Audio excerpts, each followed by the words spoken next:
नमस्कार। Class 11th Hindi की कक्षा में आपका स्वागत है। विगत कक्षा में हमने हमारी विधान पाठ्य पुस्तक से तृतीय पाठ आलो अंधारी, जिसकी लेखिका बेबी हालदार हैं, उनके विषय में ज्ञान प्राप्त किया।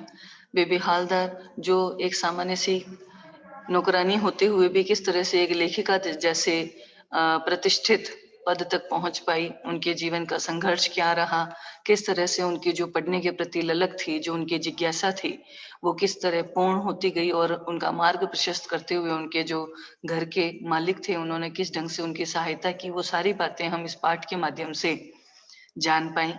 कल तक हमने इस कहानी में पढ़ा था कि किस ढंग से अपने जीवन का संघर्ष देखते देखते वे अपने उन 3 बच्चों के पालन पोषण की चिंता के साथ साथ अपने घर के खर्च को जुटाने के लिए लगी हुई थी, संघर्षरत थी। और किस तरीके से जो गृह स्वामी थे, उन जिन्हें वो तातुश के नाम से पुकारती थी, वो एक पिता के रूप में, एक भाई के रूप में उस बेबी को किस तरह से सहयोग देने लगे, जिससे वो अपने जीवन के लक्ष्य को प्राप्त कर सके। और अंत में यही जीवन का जो लक्ष्य है, वो उन्हें लेखिका के रूप में किस ढंग से प्रतिष्ठित कर देता है। पढ़ाई जो उनकी कक्षा 6-7 में ही छूट चुकी थी, उसी पढ़ाई से वो वापस से किस ढंग से संबंधित हो जाती हैं, उसमें तातुश का क्या रोल है, यही जानकारी हम अपने इस आगे के पाठ में हासिल करेंगे। तो चलिए बढ़ते हैं अपने आगे इसी पाठ की ओर, जिसमें बेबी ने अपने इसी जीवन के अनुभव को हमारे साथ साझा किया है। वो बताती हैं, अगले दिन जब वो आई तो बेबी को देखकर वो जो तातुश है वो हंसने लगे। वैसे भी उनके चेहरे पर सब समय हंसी रहती थी और देखकर लगता था कि उनके मन में गुस्सा है भी या नहीं। बोलते भी बहुत आहिस्ता आहिस्ता थे। उन्हें देखकर बेबी हालदार कहती हैं कि मुझे श्री रामकृष्ण याद आ जाते हैं। मैं उनसे बातें करने लगती तो फिर वहां से उठने की मेरी इच्छा ही नहीं होती थी। और एक बार जो बात शुरू हुई नहीं कि इधर उधर की ना जाने कितनी बातें वो मुझे बताने लगते थे। मैं तातुश के पास खड़ी यही सब सोच रही थी कि अचानक वो हठात, यानी अचानक से वो बोले, अच्छा बेबी, तुम्हें किसी लेखक का नाम याद है? तो मैंने उनकी ओर देख हंसते हुए झट से कहा, हाँ कई तो हैं, जैसे रविंद्रनाथ टैगोर, काजी नजरुल इस्लाम, शरद चंद्र, सत्येंद्र नाथ दत्त, सुकुमार राय आदि। मैंने इन लोगों के नाम लिए तो पता नहीं क्यों तातुश मेरे सिर पर हाथ रखकर मुझे आश्चर्य से ऐसे देखने लगे जैसे उन्हें विश्वास ही नहीं हो रहा। कुछ क्षण बाद वो बोले, तुम्हें पढ़ने लिखने का शौक है? तो मैंने कहा, शौक होने से क्या, पढ़ना लिखना तो अब होने से रहा। उन्होंने कहा, हम होगा क्यों नहीं, मुझे को देखो, अभी तक पढ़ता हूं, तुम्हें क्या पता नहीं। मैंने इतनी किताबें क्यों यहाँ पर रख रखी है, मैं पढ़ सकता हूँ, तो तुम क्यों नहीं पढ़ सकती? उन्होंने फिर कहा, तुम जरा मेरे साथ ऊपर चलो। मुझे ऊपर ले जाकर उन्होंने अपनी अलमारी में रखी हुई किताबें निकाली और कहा, बताओ तो ये यहाँ क्या लिखा है? मैंने देखकर सोचा और पढ़ तो ठीक ही लूंगी, फिर सोचा लेकिन गलती हो गई तो क्या? फिर मैंने सोचा कह दूंगी मुझे पढ़ना लिखना एकदम नहीं आता। तातुश मेरे मुंह की ओर देख ही रहे थे। उन्होंने कहा, पढ़ो ना, कुछ तो पढ़ो। मैंने तुरंत ही बोल दिया, बंगाली में है, आमार में बेला तस्लीमा नसरीन। तातुश बोले, तुम यही सोच रही थी ना कि कहीं गलती तो नहीं हो जाएगी? तो मैं हंसने लगी। फिर से वो बोले, यह कुछ किताब तुम ले जाओ, घर पर समय मिले तो पढ़ना। किताबों के प्रति वैसे भी बेबी हालदार का बहुत ज्यादा रुझान था, रुचि थी, इसलिए वो किताब लेकर अपने घर चली गई और रोज उसमें से 2-2 पेज पढ़ने लगी। लेखिका कहती हैं कि मैं किताब लेकर पढ़ने बैठती तो आसपास के लोग देखकर आपस में न जाने क्या-क्या बातें करते। मैं उनकी बातें अनसुनी कर देती। किताब पढ़ने में पहले मुझे थोड़ी दिक्कत होती थी, लेकिन धीरे-धीरे वो भी दूर होने लगी।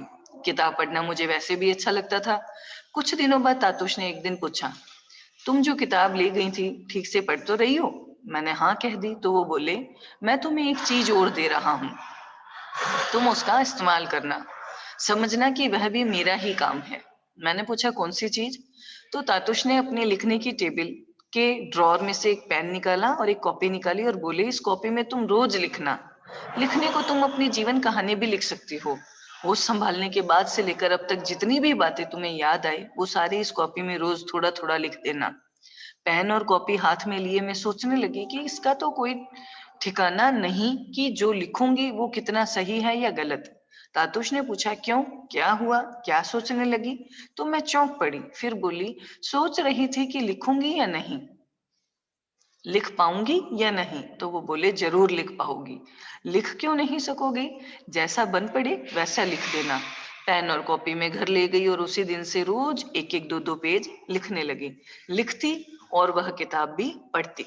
सवेरे काम पर आती तो तातुश पूछते, कुछ लिखा या नहीं? तो मैं हाँ कहती। तो वो बड़े खुश होते और कहते, तुम यदि इसी तरह रोज लिखोगे तो तुम्हें और भी स्नेह मिलेगा। किसी किसी दिन लिखने पड़ते, इतनी रात हो जाती कि तब तक आसपास के लोग एक नींद भी सो चुके होते थे और नींद टूटने पर वो जब वो देखते मैं जगी हुई हूँ तो सवेरे कोई ना कोई पूछ बैठता, बताओ तो तुम इतना क्या लिखती पढ़ती रहती हो? तो मैं जवाब देती, कुछ भी तो नहीं। मुझे उन लोगों की बातें अच्छी नहीं लगती थी और वहां कुछ अन्य असुविधाएं भी थी जिसके कारण मैं अपना वह किराए का जो घर है वो छोड़ना चाहती थी। सब समय मैं यही सोचा करती थी कि उससे अच्छी अगर कहीं जगह मिल जाए तो वो कहाँ मिलेगी। वहां पानी की असुविधा थी, वहां बाथरूम की असुविधा थी, चारों घर के बीच एक ही बाथरूम था। सवेरे कोई अगर उसमें घुस जाता तो दूसरे को वहां प्रतीक्षा करनी पड़ती और लंबी लाइन लगी रहती। इस तरह किसी विशेष कार्य के लिए, सोच के लिए उन्हें बाहर जाना पड़ता। वहां भी चैन से कोई नहीं रहने देता। कभी पीछे से जानवर कोई आके तंग करना शुरू कर देते। कोई लड़के लड़कियां, बड़े बूढ़े, सभी अपने इसी सुबह के कार्य से निवृत्त होने के लिए बाहर निकले होते। अब वे वहां अभी अपना सामान संभालते या किसी जानवर को भगाते। तो मुझे ये सारी चीजें देखकर बहुत खराब लगता था। लड़कियों को तो इस समय भोर बेला में बाहर के लिए जाते देख मैंने इससे पहले कभी नहीं देखा और उनको देखकर आश्चर्य भी होता। तातुश ने मुझसे पहले ही पूछा था, तुम जहाँ रहती हो वहां सुबह के लिए निवृत्त होने की कोई अच्छी व्यवस्था है या नहीं? तो तुम चाहो तो वो सारी सुविधाएं तुम यहाँ भी मेरे घर से भी हासिल कर सकती हो। उसी दिन से मैं वहीं यानी उन्हीं के घर में वो सारे कार्य करने जाती। किसी किसी दिन घर पहुंचने में देर हो जाती तो मकान मालिक की स्त्री पूछने चली आती कि इतनी देर क्यों हुई। कभी कभी वह ये जानना चाहती थी कि मैं कहाँ गई। उसकी बात सुन मुझे गुस्सा भी आता था। मैं ये सोचती कि ये कोई बात हुई कि मैं सारा दिन काम पर रहूं और लौटूं तो बेमतलब की बातें सुनने को मिले। मैं क्या किसी की दासी हूँ कि ये सब सुनना ही पड़ेगा? घर का भाड़ा देने में मैं एक दिन भी देरी नहीं करती, तो फिर मेरे कहीं जाने से इन लोगों को इतना दर्द क्यों होता है? और मैं जाती भी कब कब थी, समय ही कहाँ था मेरे पास। काम करके लौटती तो लिखने पढ़ने बैठ जाती। कभी कभी सविता यानी जो उसके मित्र थी, मैं उनसे भी मिलाती। वह मेरी पुरानी कोठी की एक सहेली थी। उसके यहाँ से लौटने में कभी देर हो जाती तो सभी मुझे ऐसे देखते जैसे मैं कोई अपराध करके आ रही हूँ। बाजार, मेले या कहीं भी जाना होता तो वह बूढ़ी मकान मालिक की स्त्री कहती, कहाँ जाती हो रोज रोज? तुम्हारा पति यहाँ नहीं है तो तुम अकेली ही हो, तुम्हें इतना घूमने घामने की क्या जरूरत है? तो मैं सोचती, जब मेरा स्वामी मेरे साथ नहीं है तो क्या मैं कहीं घूम फिर भी नहीं सकती? और फिर उसका साथ में रहना भी तो न रहने के बराबर है। उनके साथ रह रहकर मुझे क्या शांति मिली? होते हुए भी मैं एक जानवर की भांति ही थी, जिसे ना बोलने का हक है ना सुनने का। जब उसी ने उन बातों को लेकर मुझसे कुछ नहीं कहा तो आंख मुंह बंद किए चुप ना रह पाती तो क्या करती? और जब उसके खुद के पति के सामने वहां के लोगों के मुंह बंद नहीं होते थे तो यहाँ तो बच्चों को लेकर मैं अकेली थी। यहाँ तो वैसी बातें और भी सुननी पड़ती थी। मैं काम पर आती जाती तो आसपास के लोग एक दूसरे को बताते कि इस लड़की का स्वामी यहाँ नहीं रहता, ये अकेले ही भाड़े के घर में अपने बच्चों के साथ रहती है। और दूसरे लोग यह सुनकर छेड़खानी करते। वे मुझसे बातें करने की चेष्टा करते और पानी पीने के बहाने मेरे घर आते। मैं अपने लड़के से उन्हें पानी पिलाने को कहती, कोई बहाना बनाकर बाहर निकल जाती। इसी तरह जब मैं बच्चों के साथ कहीं जा रही होती तो लोग जबरदस्ती ना जाने कितनी तरह की बातें करते, सीटियां मारते, ताना मारते। लेकिन मुझ पर इन सब बातों का कोई फर्क नहीं पड़ता। मैं उनसे बचकर निकल जाती।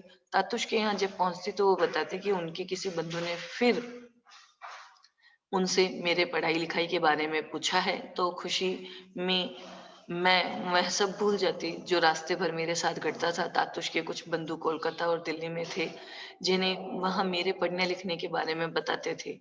वे लोग भी चिट्ठियाँ लिखकर या फ़ोन पर तातुश से मेरे संबंध में जब तक पूछते ही रहते थे। एक दिन मैं घर में बैठी अपने बच्चों से बातें कर रही थी, तभी मकान मालिक का बड़ा लड़का आकर दरवाजे पर खड़ा हो गया। मैंने उससे बैठने को कहा, बस वह बैठा तो उठने का नाम ही नहीं ले रहा।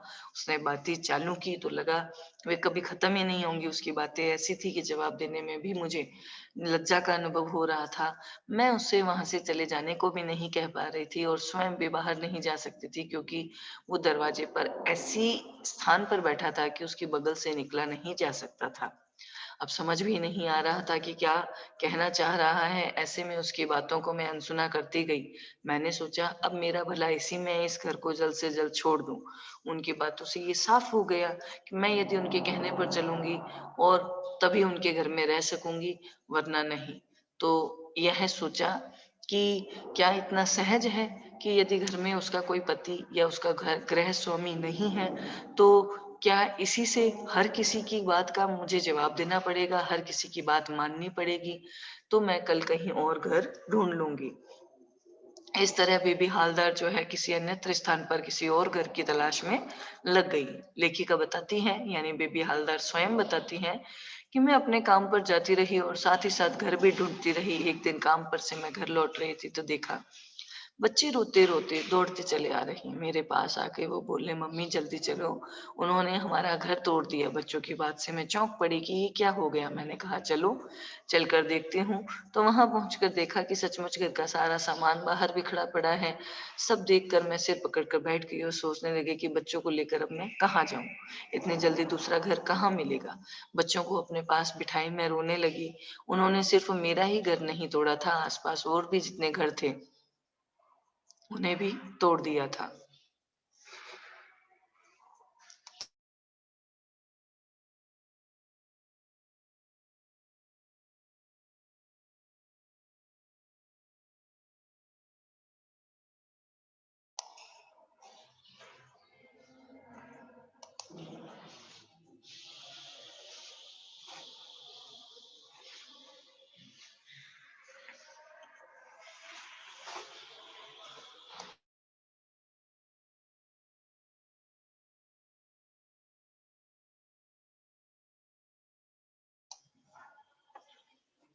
तो इस तरह बेबी हालदार को किस तरह से अपने जीवन के संघर्ष को सहन करते हुए अपने बच्चों की देखभाल के दायित्व को निभाना पड़ा। लेकिन फिर भी तातुश जो एक पिता और भाई की तरह उनको सपोर्ट कर रहे थे, उनका साथ बिल्कुल भी कम नहीं हुआ, बल्कि उसके प्रति उनका स्नेह और भी बढ़ता चला गया।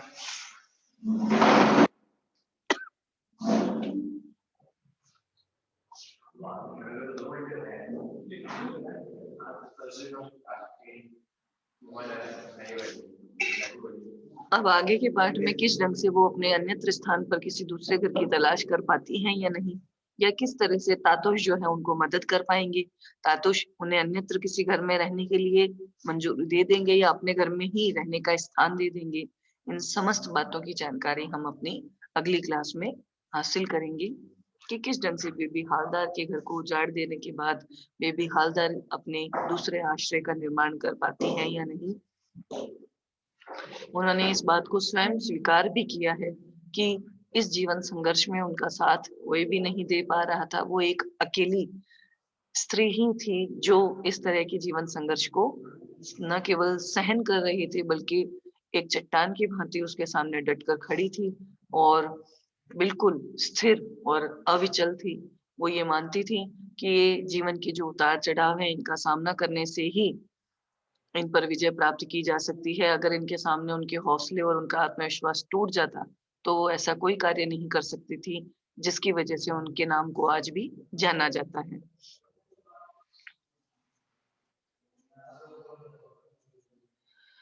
उन्होंने बताया है कि आसपास के जो घर तोड़ दिए गए थे, उन्हीं घरों में से कोई ना कोई, कोई भी आदमी, कोई भी बड़ा लड़का, कोई भी स्वामी था, लेकिन मेरे यहाँ होते हुए भी कोई नहीं था, इसीलिए मेरा सामान अभी तक यूँ ही बिखरा पड़ा था।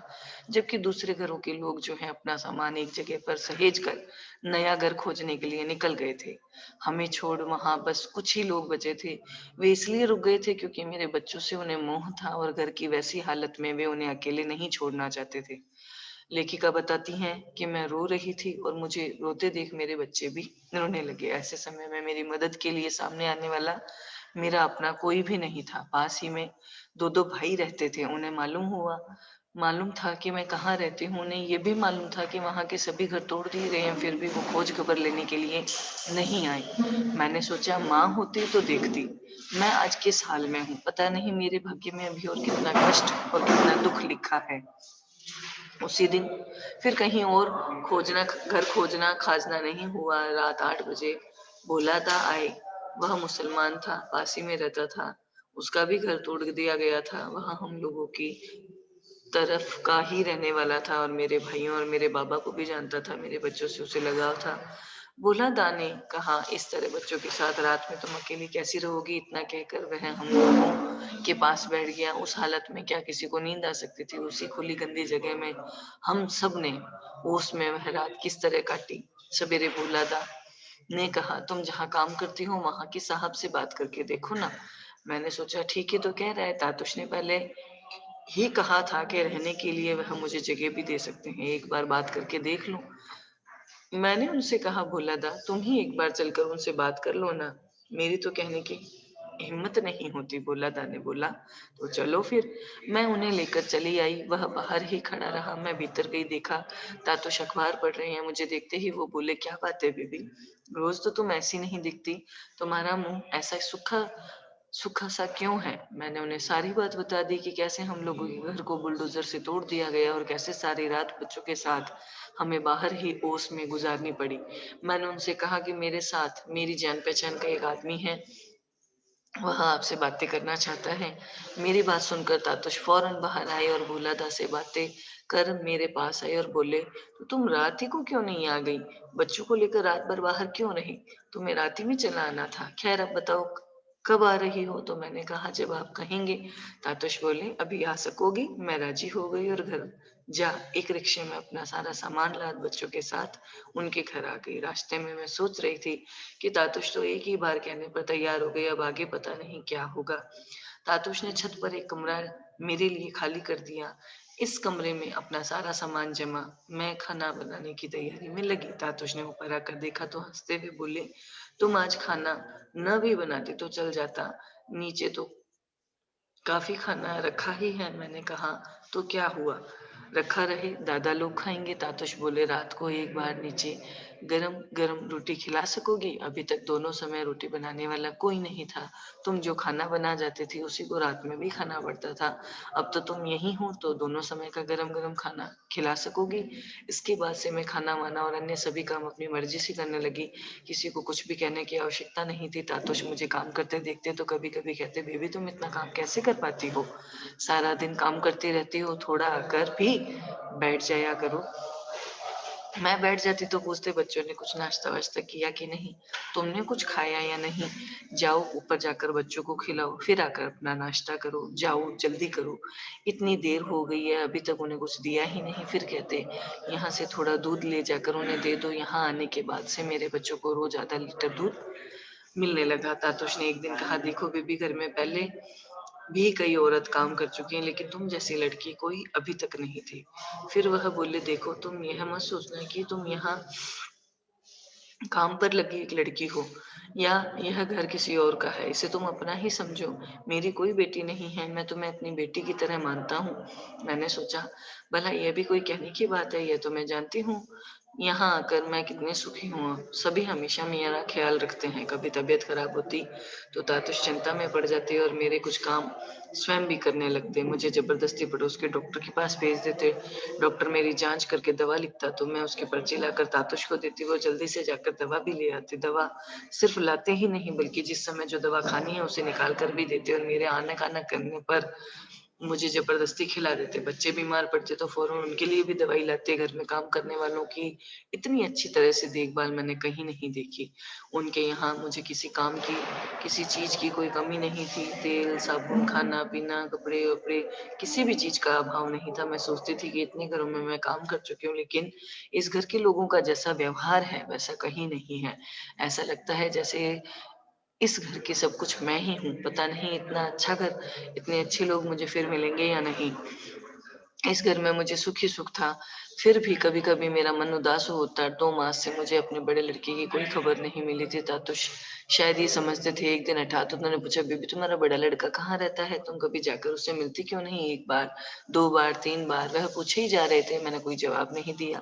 कुछ देर बाद मुँह नीचा किए मैं बोली, "मुझे तो पता ही नहीं वो कहाँ रहता है।" तातुश चौंक कर बोले, "ये क्या बेबी तुम्हें पता नहीं तुम्हारा बेटा कहाँ रहता है?" मैंने कहा, "उसे जो लोग ले गए थे वो मेरे घर के पास के ही थे।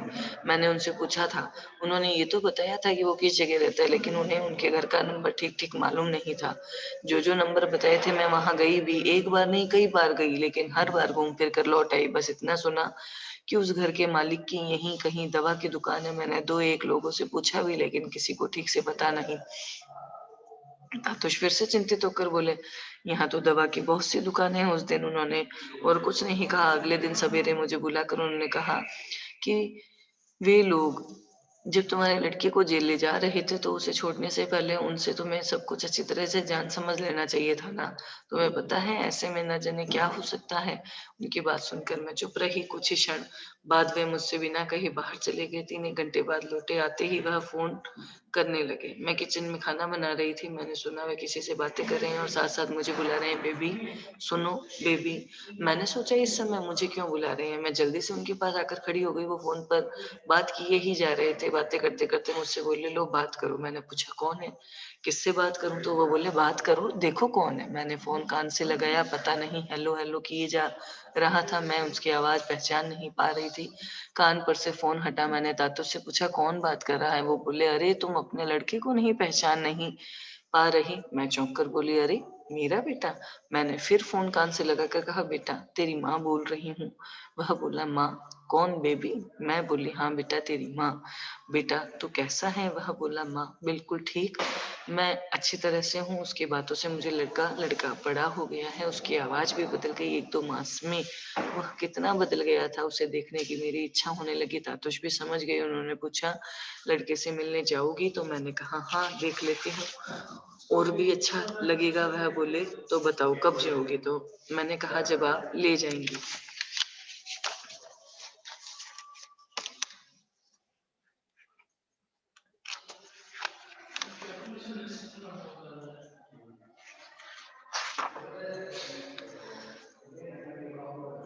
तो इस प्रकार तातुश की मदद से लेखिका जो है अपने बड़े बेटे से भी मिल पाई और बड़े बेटे से जो मुलाकात हुई इसके बाद आगे जाकर के वो किस ढंग से जो है उनके द्वारा 2-2 पेज करके लिखी गई जो डायरी थी वो किस तरह से प्रकाशित की गई।